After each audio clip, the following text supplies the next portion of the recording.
Hello friends, welcome back to my channel. तो ये हमारा है स्क्रीनिंग का एच.डॉट का पेपर, जिसका हम फर्स्ट पार्ट कर चुके हैं। उसमें 30 क्वेश्चंस थे, कुछ क्वेश्चंस मिले हैं, वही क्वेश्चंस मैं करवा रही हूँ आपको। जो फर्स्ट 9 क्वेश्चंस हैं वो हम फर्स्ट पार्ट में कर चुके हैं। This is the second part of the video. इसमें स्टार्ट करते हैं हम क्वेश्चन नंबर 10 से। इसमें एक सर्किट दिया है हमें ऑप एम्प का, और हमें क्या निकालना है, इसकी आउटपुट वोल्टेज। इस सर्किट में हमें रेजिस्टेंस भी लगाया है और कैपेसिटर भी लगाया है। तो ये एक कंप्लीटली डेरिवेटिव सर्किट नहीं हुआ।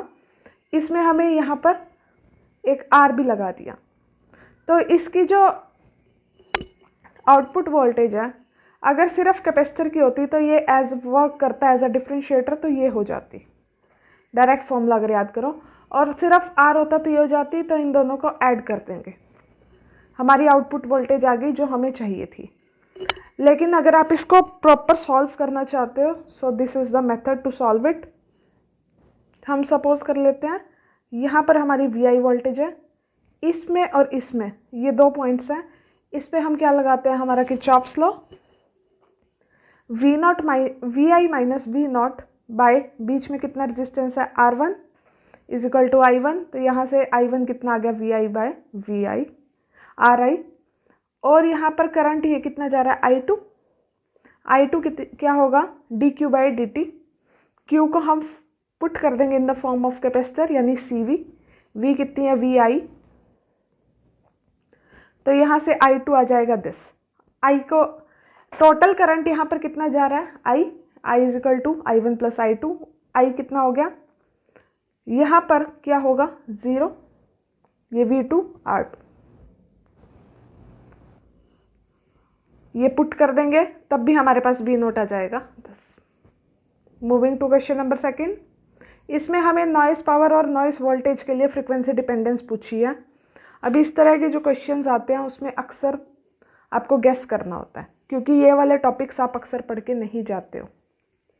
तो इसमें हो गया, this is the answer. Next, fill factor पूछा है सोलर सेल का। दिस इज इम्पोर्टेंट क्वेश्चन, क्योंकि जो फिल फैक्टर है 2 बार एच.डॉट में क्वेश्चंस आ चुके हैं। इस पे एच.डॉट में फिल फैक्टर निकालना आया था, न्यूमेरिकल बेस आया था, यहाँ पे सिर्फ फॉर्मूला पूछा है। So this is the formula, maximum output power by VOC by ISC।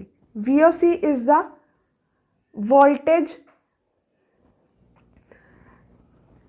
voltage in open circuit and ISC is the current in short circuit. वो आपको वैल्यूज मिल जाएंगी अगर आपको फॉर्मूला अगर वहाँ पर आपको न्यूमेरिकल पोर्शन में आएगा। यहाँ पर सिर्फ डायरेक्ट फॉर्मूला पूछा था, तो आपको फॉर्मूला ये था। Moving to question number next.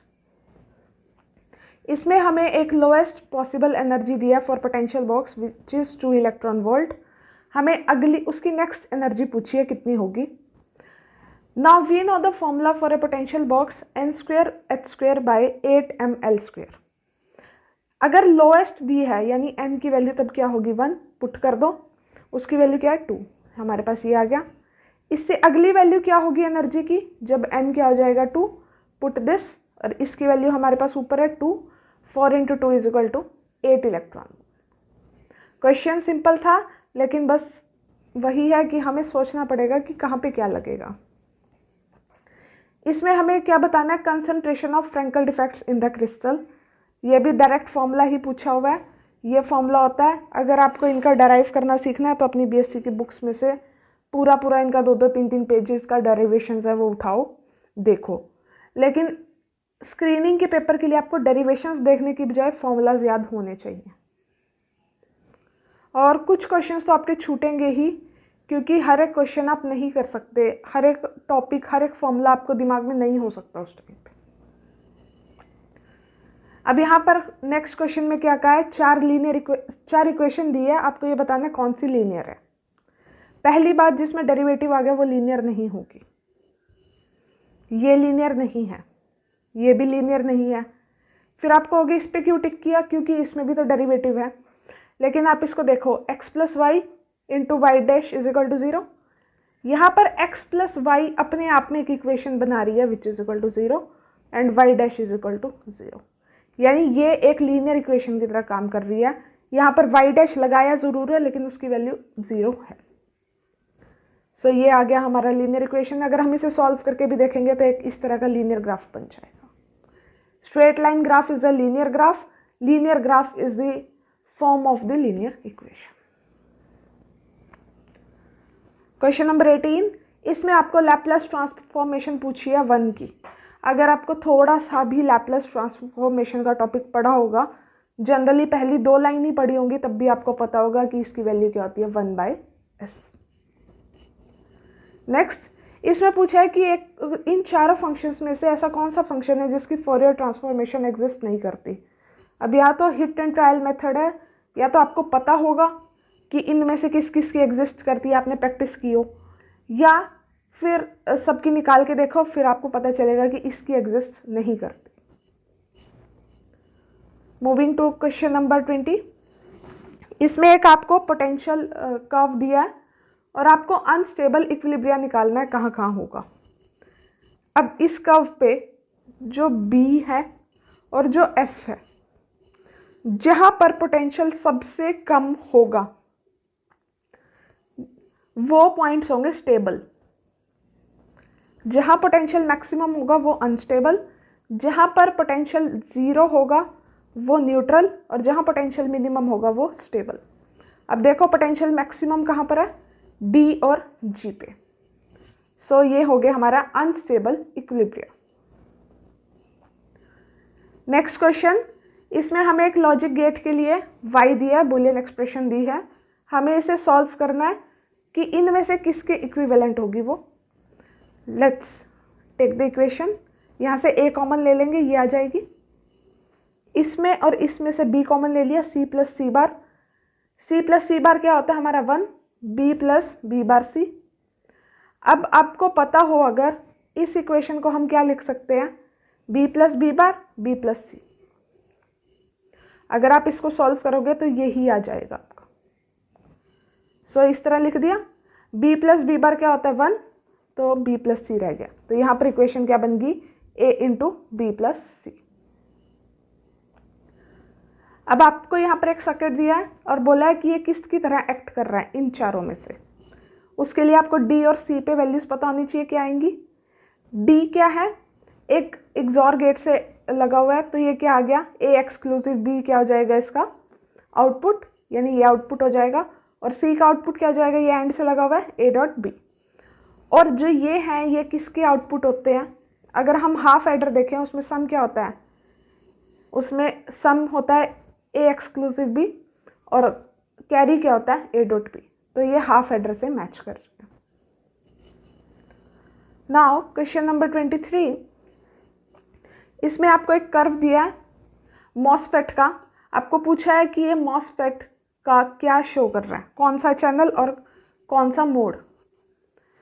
तो यहाँ पर आपको मॉसफेट की भी जानकारी होनी चाहिए, थोड़ा बहुत पढ़ा होना चाहिए, अदरवाइज तो फिर गेस करने वाली बात है सारी। तो ये है किसका, पी चैनल एनहेंसमेंट मोड है। नाउ देखो जो FET, मॉसफेट, JFET ये होते हैं ना, इन पे क्वेश्चंस आते हैं, या तो बिल्कुल बेसिक क्वेश्चन आएंगे। तो इन टॉपिक्स को अगर एक बार जनरल आप देख कर भी जाओगे ना, तब भी क्वेश्चंस हो जाएंगे सारे। यहाँ पर एक रिवर्स गेट दिया है जिसकी वोल्टेज है 12 वोल्ट, उसमें गेट करंट है दिस, हमें क्या निकालना है, गेट और सोर्स के बीच का रेजिस्टेंस। अब इसको एक सीधा सा फॉर्मूला लगेगा, V is equal to IR। V दिया है, I दिया है, R निकालो। I is equal to V by G। V ये कितना आ गया, 12 इंटू 10⁹, जितना क्या आ गया 12,000 मेगा ओम। तो यहाँ पर हमारे क्वेश्चंस ख़त्म होते हैं। इसके अलावा कुछ और क्वेश्चंस थे जिनके मुझे आंसर्स नहीं मिले, तो मैंने इसमें इंक्लूड नहीं किए हैं। कुछ क्वेश्चंस होते हैं जिनके सॉल्यूशंस आपको बहुत ज़्यादा सोचने पड़ते हैं, और ऐसे 30 में से आपको 5 क्वेश्चंस तो वैसे डालेगा ही जो डिफ़िकल्टी लेवल इतना बढ़ाएं कि आपको वहाँ पेपर में सोचना पड़े, और बाकी क्वेश्चंस ऐसे होंगे जो जस्ट फॉर्मूला बेस्ड होंगे, फॉर्मूला पुट किया और निकल गए। तो ऐसे क्वेश्चंस पे फोकस करो जो डायरेक्ट वहाँ पर हो रहे हैं, और उन क्वेश्चंस को छोड़ो जिन पे आपका एक से ज़्यादा मिनट वेस्ट हो चुका है। ये था हमारा स्क्रीनिंग के लिए कुछ क्वेश्चंस जो 2016 की स्क्रीनिंग में आए थे। अभी होप है कि जल्दी वन या 2 मंथ्स के अंदर स्क्रीनिंग के लिए आपका नोटिफिकेशन आ जाए।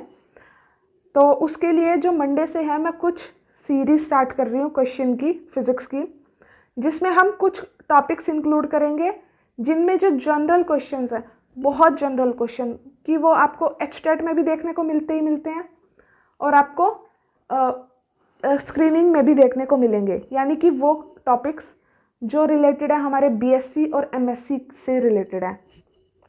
जैसे मैं आपको पहले बता चुकी हूँ, क्वांटम के, क्लासिकल के या मैथ्स के कुछ टॉपिक्स हैं जो जिसमें से वही गिने चुने 5-6 क्वेश्चंस आते रहते हैं। कभी इधर से आ जाते हैं, कभी उधर से आ जाते हैं, कभी आंसर को क्वेश्चन बना देते हैं, कभी क्वेश्चन को आंसर बना देते हैं। आते वही 5 या 6 टॉपिक हैं। तो उनको कवर करेंगे, जितना हो सकेगा मैं करवाने की कोशिश करूँगी कवर। बाकी मैं आपको एक दिन लिस्ट बना के दे दूँगी टॉपिक्स की एक वीडियो में, ताकि वो टॉपिक्स बाकी आप खुद कवर कर सको।